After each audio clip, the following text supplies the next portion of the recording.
7ই April 2026। তখন মধ্যরাত মধ্যপ্রদেশের ধর জেলার গন্ডি খেরনাচরণ গ্রামে হঠাৎ মানুষের ঘুম ভেঙে গেল। রাতের নিস্তব্ধতায় মানুষ এক মহিলার আর্তনাদ শুনতে পেল। সবাই তার সাহায্যের জন্য ছুটে গেল। একটি ঘরে সাহায্যের জন্য চিৎকাররত এক মহিলাকে বেঁধে রাখা হয়েছিল, আর তার অন্য ঘরে তার স্বামীর রক্তাক্ত অবস্থায় দেহ পড়েছিল। এরপর দিনের আলোয় মহিলাটি ঘটনাটির বর্ণনা করলেন, আর তার বর্ণনা শুনে সবাই হতবাক হয়ে গেল। ভিডিওটি দ্রুত ইন্টারনেটে ভাইরাল হয়ে যায়, যা দর্শককে হৃদয় বিদারক করে তোলে। কিন্তু যখন পুলিশি তদন্ত শুরু হলো, প্রথম 6 ঘন্টার মধ্যেই এমন এক রহস্য উন্মোচিত হলো, যা শুনে শ্রোতাদের গা শিউরে উঠল। আমরা প্রিয়াঙ্কা পুরোহিতের সেই ভাইরাল ভিডিওর কথা বলছি, যা সম্প্রতি ইন্টারনেটে আলোড়ন সৃষ্টি করেছে। এই ভাইরাল ভিডিওর পেছনে সম্পূর্ণ সত্যটা কী ছিল এবং পুলিশের তদন্তে কী প্রকাশ পেল, চলুন এই ভিডিওতে জেনে নেওয়া যাক। বন্ধুরা, যেমনটি আমরা উল্লেখ করেছি, এই ঘটনাটি ঘটেছিল মধ্যপ্রদেশের ধর জেলার খেরাচরণ গ্রামে। দেবকৃষ্ণ পুরোহিত নামে এক যুবক এই গ্রামে তার বৃদ্ধা মা এবং স্ত্রী প্রিয়াঙ্কা পুরোহিতের সাথে থাকতেন। তার বাবা বেশ কয়েক বছর আগেই মারা গিয়েছিলেন। 28 বছর বয়সী দেবকৃষ্ণ পুরোহিত একজন মশলা ব্যবসায়ী ছিলেন। মূলত লঙ্কার গুঁড়োর ব্যবসা করতেন। কঠোর পরিশ্রমের মাধ্যমে তিনি এলাকায় সুনাম অর্জন করেছিলেন এবং ভালো পরিমাণ অর্থ উপার্জন করেছিলেন। তিনি একজন সুখী ও পরিশ্রমী যুবক হিসেবে পরিচিত ছিলেন। দিনটি ছিল 7ই এপ্রিল 2026। যথারীতি দেবকৃষ্ণ পুরোহিত কাজ থেকে ফিরে পরিবারের সঙ্গে রাতের খাবার খেয়ে ঘুমোতে গেলেন। দেবকৃষ্ণের বোন জ্যোতি ও মা এক ঘরে ঘুমোতে গেলেন, আর দেবকৃষ্ণ তার স্ত্রীর সঙ্গে অন্য ঘরে ঘুমোতে গেলেন। যখন সবাই নিজেদের ঘরে শান্তিতে ঘুমোচ্ছে, তখন রাত 2টো বা 3টের দিকে একটি তীক্ষ্ণ শব্দ নিস্তব্ধতা ভেদ করে শোনা গেল। শব্দটি আসছে দেবকৃষ্ণর বাড়ি থেকে। শব্দ শুনে বাড়ির পিছনে একটি ঘরে ঘুমিয়ে থাকা দেবকৃষ্ণের বোন জ্যোতি ও মা জেগে শব্দটার দিকে ছুটে যান। শব্দটা আসছিল দেবকৃষ্ণ যে ঘরে থাকতো তার ঠিক পাশের ঘর থেকে। শব্দটা শুনে প্রতিবেশীরাও বাড়ির দিকে ছুটে আসেন। ঘরে ঢুকে তারা দেখেন পাশের ঘর থেকে একজন মহিলা সাহায্যের জন্য আর্তনাদ করছেন। ভেতরে ঢুকে তারা দেখেন বাড়ির বউ প্রিয়াঙ্কা পুরোহিত মেঝেতে শুয়ে আছেন, তার হাত পা পেছন দিকে বাঁধা।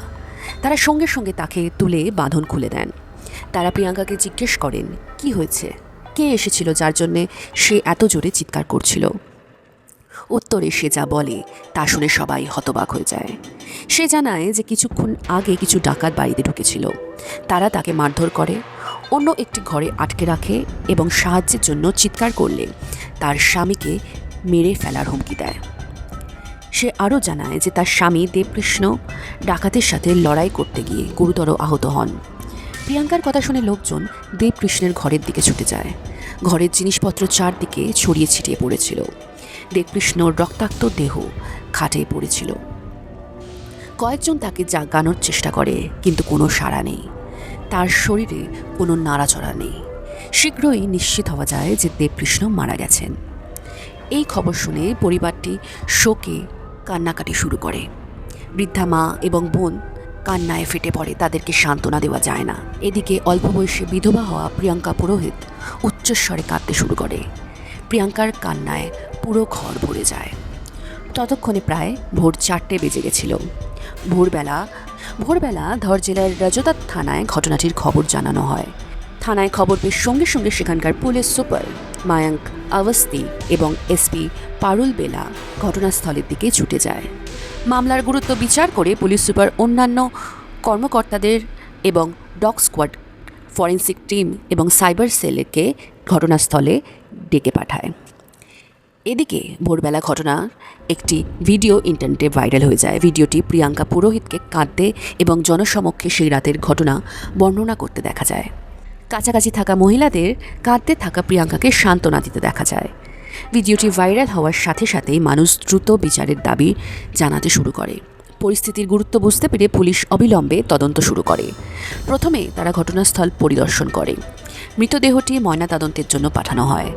ঘটনার সময় বাড়িতে আরও 3 জন ছিলেন, দেবকৃষ্ণের মা, বোন এবং তার স্ত্রী। পরিস্থিতির গুরুত্ব বুঝতে পেরে পুলিশ প্রথমে পরিবারের সদস্যদের জিজ্ঞাসাবাদ শুরু করে। তদন্তে জানা যায় প্রিয়াঙ্কা পুরোহিতের বয়স ছিল 25 বছর এবং তিনি মূলত মধ্যপ্রদেশের ধর জেলারই বাসিন্দা। প্রিয়াঙ্কা পুরোহিত এবং দেবকৃষ্ণ পুরোহিতের বিয়ে হয়েছে মাত্র 15 বছর বয়সে। প্রকৃতপক্ষে সেই এলাকায় বাল্যবিবাহ প্রচলিত ছিল, তাই তাদের খুব অল্প বয়সেই বিয়ে দিয়ে দেওয়া হয়। তবে বিয়ের পরে প্রিয়াঙ্কা সঙ্গে সঙ্গে স্বামীর সঙ্গে থাকতে শুরু করেননি, বরং 22 বছর হয়ে যাওয়ার পর দেবকৃষ্ণ তাকে তাদের বাড়িতে নিয়ে আসেন। কিছুক্ষণ পর প্রিয়াঙ্কার কান্না ও আর্তনাদ থেমে যায়। পুলিশ অত্যন্ত সহানুভূতিশীল এবং সম্মানের সাথে প্রিয়াঙ্কাকে জিজ্ঞাসাবাদ শুরু করে। প্রিয়াঙ্কা পুলিশকে জানায় যে রাতে দম্পতি যখন একটি ঘরে ঘুমিয়েছিল, তখন 3-4 জন লোক বাড়িতে ঢুকে তাদের ওপর হামলা শুরু করে। প্রিয়াঙ্কার কথা মতে ডাকাতরা বাড়িতে থাকা টাকা ও গয়না সম্পর্কে জিজ্ঞাসাবাদ শুরু করে। তারা দেবকৃষ্ণের ওপর হামলা শুরু করে। যখন ডাকাতরা দেবকৃষ্ণকে নির্মমভাবে মারতে শুরু করে, তখন প্রিয়াঙ্কা বলে, আমি তোমাদের সমস্ত মূল্যবান জিনিস দিয়ে দেবো, কিন্তু তোমরা আমার স্বামীকে ছেড়ে দাও। কিন্তু ডাকাতরা সেই কথা শুনতে রাজি হয়নি এবং আত্মরক্ষার চেষ্টা করা দেবকৃষ্ণকে একটি ধারালো অস্ত্র দিয়ে আক্রমণ করে। যখন সে নিশ্চিত হয় যে ডাকাতরা বাড়ি ছেড়ে চলে গেছে, তখন প্রিয়াঙ্কা সাহায্যের জন্য আর্তনাদ করতে শুরু করে। জবানবন্দি অনুসারে ডাকাতরা চলে যাওয়ার আগে বাড়ি থেকে মূল্যবান গয়না এবং 50,000 টাকা চুরি করে নিয়ে যায়। প্রাথমিক তদন্তে পুলিশের জন্য প্রিয়াঙ্কার জবানবন্দি অত্যন্ত গুরুত্বপূর্ণ প্রমাণিত হয়। এই জবানবন্দির উপর ভিত্তি করে পুলিশ ঘটনাস্থল পুনর্নির্মাণ করে এবং তদন্তকে আরও এগিয়ে নিয়ে যেতে শুরু করে। কিন্তু তদন্ত যত এগোতে থাকে, মামলাটি সমাধান হওয়ার পরিবর্তে আরও জটিল হতে থাকে, কারণ তারা যা আবিষ্কার করে তা প্রিয়াঙ্কার জবানবন্দির সাথে মেল খায় না। উদাহরণস্বরূপ, প্রিয়াঙ্কা তার জবানবন্দিতে দাবি করে যে 3-4 জন ডাকাত জোর করে বাড়িতে প্রবেশ করেছিল, কিন্তু পুলিশ যখন এই দিক থেকে তদন্ত শুরু করে, তখন তারা জোর করে প্রবেশের কোনো চিহ্ন খুঁজে পায় না। কোনো ভাঙা তালা ছিল না, কোনো ভাঙা ছিটকিনি ছিল না, এবং দেওয়াল বেয়ে ওঠা বা জানলার ভাঙার কোনো চিহ্নও ছিল না। কোনো জবরদস্তি ছাড়াই কিভাবে 3-4 জন অপরাধী কারোর শোবার ঘরে প্রবেশ করতে পারল, তা নিজেই একটি বড় রহস্য হয়ে দাঁড়ায়। প্রিয়াঙ্কা তার জবানবন্দিতে দাবি করে যে দেবকৃষ্ণ যখন আত্মরক্ষার চেষ্টা করেছিল, তখন প্রিয়াঙ্কা তাকে 3-4 জন ডাকাতের দ্বারা লঞ্চিত হতে দেখেছে। কিন্তু যখন দেবকৃষ্ণর ময়নাতদন্তের রিপোর্ট আসে, তখন তাতে স্পষ্টভাবে বলা হয় যে দেবকৃষ্ণর শরীরে কোনো প্রতিরোধের চিহ্ন নেই। এমন মনে হয় যে দেবকৃষ্ণকে ঘুমন্ত অবস্থাতেই কেউ আঘাত করেছে। এইভাবে পুলিশের আরেকটি তদন্ত প্রিয়াঙ্কা পুরোহিতের জবানবন্দির বিরোধিতা করে। এই মামলার সবচেয়ে বড় মোড় আসে যখন পুলিশ বাড়িতে তল্লাশি চালায়। তল্লাশির সময় তারা গন্ধ শুকে শনাক্তকারী কুকুরদের সাহায্য নেয়। কুকুরগুলো বাড়ির এক কোণে গিয়ে প্রচণ্ডভাবে ঘেউ করতে থাকে। পুলিশ যখন সেই জায়গাটার তল্লাশি নেয়, তখন সেখানে বিপুল পরিমাণে গয়না উদ্ধার হয়। প্রিয়াঙ্কা তার জবানবন্দিতে কেবল বলেছিল যে চোরেরা যাওয়ার আগে 50,000 নগদ টাকা এবং 3 লাখ টাকার গয়না নিয়ে গেছিল, কিন্তু পুলিশরা দেখল যে সেই গয়না আসলে ডাকাতরা নিয়ে যায়, এবং এখানেও প্রিয়াঙ্কার জবানবন্দির সাথে সত্যের কোনো মিল ছিল না। এত কিছুর পরেও পুলিশ তাৎক্ষণিক কোনো ব্যবস্থা নেয়নি, কারণ তাৎক্ষণিক ব্যবস্থা নিলে ঘটনাটি আরও জটিল হয়ে যেত।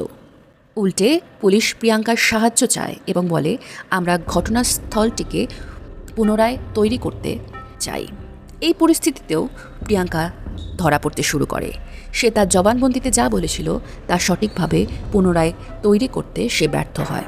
পুলিশের সন্দেহ হতে শুরু করে যে প্রিয়াঙ্কা সবার কাছ থেকে কিছু না কিছু একটা লুকিয়ে যাওয়ার চেষ্টা করছে। শুধু তাই নয়, প্রিয়াঙ্কা দাবি করে যে ডাকাতরা তার মোবাইল ফোনটিও নিয়ে গেছে, কিন্তু লোকেশন হিস্ট্রি থেকে জানা যায় যে ঘটনার রাতে এবং সকাল পর্যন্ত মোবাইলটি একই জায়গায় সক্রিয় ছিল। এবার প্রিয়াঙ্কার কল রেকর্ড থেকে পাওয়া নম্বরের বিবরণ উদ্ধার করা শুরু হয়। সেই কল রেকর্ড থেকে জানা যায় যে প্রিয়াঙ্কা একজন আননোন নাম্বারের সাথে অনেক দিন ধরে কথা বলে। সেই নাম্বারের ব্যাপারে খোঁজ নিলে পুলিশ জানে সেই নাম্বারটি কমলেশ পুরোহিত নামে এক যুবকের। এই ঘটনায় স্বামী স্ত্রীর মাঝে তৃতীয় একজন ব্যক্তির উপস্থিতির ইঙ্গিত পাওয়া যায়। এবং এটি স্পষ্ট হয় প্রিয়াঙ্কা কিছু একটা লুকোচ্ছিল। এই রহস্য উদ্ঘাটনের জন্য পুলিশ প্রিয়াঙ্কাকে সরাসরি জিজ্ঞাসাবাদ করার সিদ্ধান্ত নেয়। সন্ধ্যার মধ্যে প্রিয়াঙ্কাকে হেফাজতে নেওয়া হয় এবং তদন্ত শুরু হয়। তদন্তের প্রথম কয়েকটি ঘন্টায় প্রিয়াঙ্কা তার আগের বক্তব্যতেই অটল থাকে, কিন্তু তদন্তকালে পাওয়া প্রমাণ এবং তার বক্তব্যের অমিলগুলোকে নিয়ে পুলিশ যখন তাকে প্রশ্ন করে তখন প্রিয়াঙ্কা তার বক্তব্য বদলাতে শুরু করে। এই বক্তব্য পরিবর্তনের মাঝেই পুলিশ যখন তার কাছে কমলেশ পুরোহিতের নাম উল্লেখ করে তখন সে হঠাৎ উত্তেজিত হয়ে যায় এবং পুলিশকে একটি নতুন গল্প বলতে শুরু করে। কিন্তু পুলিশ বুঝতে পারে যে প্রিয়াঙ্কা কেবল তাদের বিভ্রান্ত করার চেষ্টা করছে। সে এমনটা করছে দেখে পুলিশ আরও কঠোরভাবে প্রিয়াঙ্কাকে জিজ্ঞাসাবাদ শুরু করে। এই পর্যায়ে প্রিয়াঙ্কা ভেঙে পড়ে এবং এক নির্মম সত্য প্রকাশ করে যা পুলিশকেও হতবাক করে দেয়। আমরা কিছুক্ষণ আগে আপনাদের জানিয়েছিলাম যে 15 বছর বয়সে দেবকৃষ্ণর সঙ্গে প্রিয়াঙ্কার বিয়ে হয়েছিল। বিয়ের পর প্রিয়াঙ্কা তার বাবা মার বাড়িতেই থাকতো। বাড়িতে থাকার সময় দেবকৃষ্ণ তার ব্যবসা বাড়াতে শুরু করে। প্রিয়াঙ্কার বয়স যখন 17 তখন কমলেশ পুরোহিত নামে এক যুবক প্রিয়াঙ্কার জীবনে আসে। কমলেশ ধর জেলার রাজগল শহরের বাসিন্দা ছিল। কমলেশ পুরোহিত বিবাহিত ছিল এবং তার 2টি সন্তান ছিল। কমলেশ দেবকৃষ্ণের একটি দূর সম্পর্কের আত্মীয় ছিল। তা সত্ত্বেও প্রিয়াঙ্কার সঙ্গে তার প্রেমের সম্পর্ক গড়ে ওঠে। প্রিয়াঙ্কা ও কমলেশের সম্পর্ক কয়েক বছর ধরে বেশ ভালোভাবেই চলছিল, কিন্তু 22 বছর বয়সে দেবকৃষ্ণ প্রিয়াঙ্কাকে নিয়ে চলে গেল। স্বামীর বাড়িতে চলে আসার পরেও প্রিয়াঙ্কা গোপনে কমলেশের সাথে যোগাযোগ রাখত। মাসের বেশিরভাগ সময় প্রিয়াঙ্কা তার বাবার মার বাড়িতেই চলে আসতো, যাতে সে স্বচ্ছন্দের সাথে কমলেশের সাথে দেখা করতে পারে। প্রিয়াঙ্কা কমলেশকে এতটাই গভীরভাবে ভালোবাসতে শুরু করেছিল যে সে দেবকৃষ্ণকে আর নিজের স্বামী বলে মেনে নিতে পারছিল না এবং তুচ্ছ বিষয় নিয়েই তার সাথে ঝগড়াঝাটি করত। দেবকৃষ্ণ ছিল একজন সহজ সরল যুবক, যিনি তার পরিবারের জন্য অর্থ উপার্জনের কথা চিন্তা করতেন এবং সেটার জন্য কঠোর পরিশ্রম করতেন। অন্যদিকে প্রিয়াঙ্কা বাড়ির কাজে আগ্রহী ছিলেন না এবং বেশিরভাগ সময় মোবাইল ফোন নিয়েই বসে থাকত। প্রিয়াঙ্কা রিল বানাতে ভালোবাসত এবং এটিও তার স্বামীর সাথে মতবিরোধের একটি কারণ ছিল। ঝগড়াঝাটি সত্ত্বেও প্রিয়াঙ্কা ইনস্টাগ্রামে ভিডিও পোস্ট করা চালিয়ে যেতেন। তবে ছোটোখাটো ঝগড়ার মাঝেও দেবকৃষ্ণ সম্পর্কটি বাঁচানোর আপ্রাণ চেষ্টা করেন, কিন্তু সময়ের সাথে সাথে ঝগড়ার পরিমাণও বাড়তে থাকে। পরিস্থিতি আরও খারাপ হতে থাকে এবং ঝগড়ার সময় সে বলতো, আমি আপনাকে একদম পছন্দ করি না, আমাকে জোর করে আপনার সাথে বিয়ে দেওয়া হয়েছে, আমি আপনাকে আমার স্বামী বলে মনে করি না। এ নিয়ে তাদের মধ্যে প্রায় ঝগড়া হতো, তবুও তাদের স্বামী স্ত্রীর সম্পর্ক ভেঙে যায়নি। এই সব কিছুর মাঝে তার প্রেমিক কমলেশের প্রতি প্রিয়াঙ্কার ভালোবাসা বাড়তে থাকে এবং সে তার সাথে জীবন কাটানোর স্বপ্ন দেখতে শুরু করে। সে এমনকি কমলেশকে তাকে বিয়ে করার জন্য অনুরোধ করে। প্রিয়াঙ্কা এবং কমলেশ কেবল তখনই একত্রিত হতে পারত যখন তারা দুজনেই নিজ নিজ সঙ্গীকে ডিভোর্স দিত। প্রিয়াঙ্কা তার স্বামীকে হয়রানি করে ডিভোর্স দেওয়ার চেষ্টা করে, কিন্তু যখন বিষয়টি ডিভোর্স পর্যন্ত গড়ায় না তখন প্রিয়াঙ্কা একটি বিপজ্জনক পরিকল্পনা করে এবং কমলেশের সাথে সেই নিয়ে আলোচনাও করে। প্রিয়াঙ্কা বলে যে যতদিন দেবকৃষ্ণ বেঁচে থাকবে সে আমার সাথেই থাকবে, তাই দেবকৃষ্ণকে সরিয়ে ফেলতে হবে। কমলেশও প্রিয়াঙ্কার পরিকল্পনা পছন্দ করে এবং দেবকৃষ্ণকে সরিয়ে দেওয়ার জন্য সে তার এক সহযোগী সুরেন্দ্র ভাটির সঙ্গে যোগাযোগ করে ও তাকে 1 লক্ষ টাকার বিনিময়ে দেবকৃষ্ণকে হত্যা করার চুক্তি দেয়। অগ্রিম হিসেবে প্রিয়াঙ্কা তার জমানো টাকা থেকে 50,000 টাকা দেয়। সে তার নিজের স্বামীকে হত্যা করার জন্য এই টাকা ব্যবহার করে।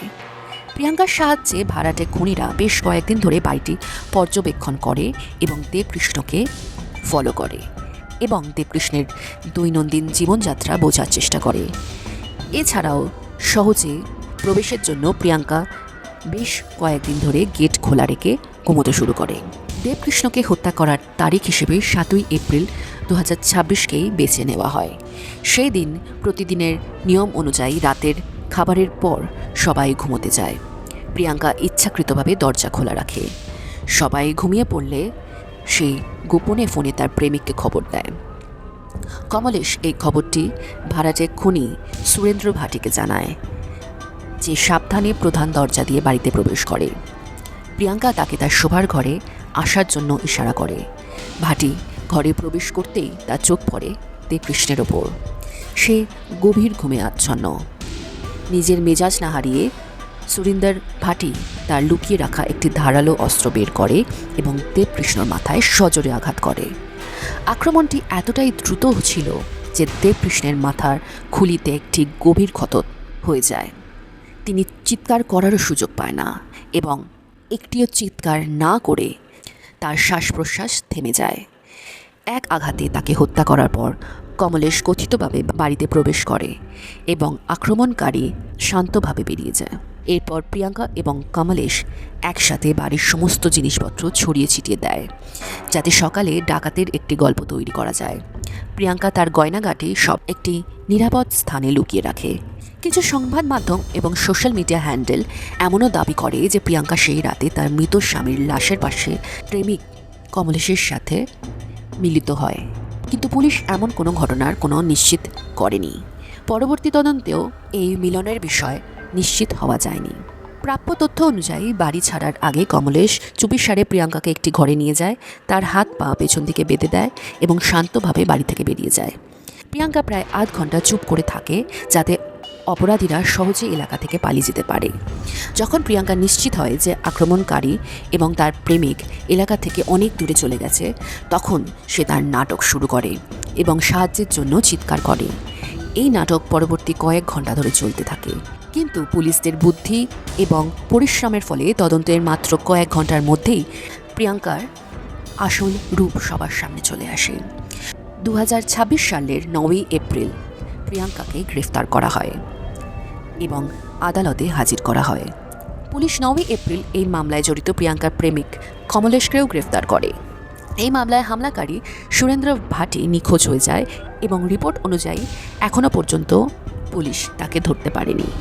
যখন মিডিয়ার মাধ্যমে প্রিয়াঙ্কার সত্য বিশ্বের সামনে প্রকাশ পায়, তখন প্রিয়াঙ্কার সেই ভিডিওতে গিয়ে লোক গালাগালি করতে শুরু করে, যেখানে প্রিয়াঙ্কাকে তার স্বামীর জন্য হাউ হাউ করে কাটতে দেখা গেছিল। বর্তমানে প্রিয়াঙ্কা এবং কমলেশ দুজনেই জেলে। অন্যদিকে আছেন সেই বৃদ্ধা মা এবং বোন, যারা কোনো অপরাধ ছাড়াই তাদের বাড়ির ছেলেকে হারিয়েছে। আদালত প্রিয়াঙ্কা এবং তার প্রেমিককে অবশ্যই শাস্তি দেবে, কিন্তু আপনাদের মতে এদের কী শাস্তি হওয়া উচিত?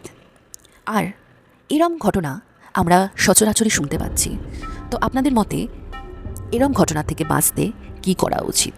অনুগ্রহ করে আমাদের কমেন্ট বক্সে জানান। পরিশ্রম আপনাদের ভালো লেগে থাকলে এই ভিডিওটিকে লাইক করুন এবং শেয়ার করুন।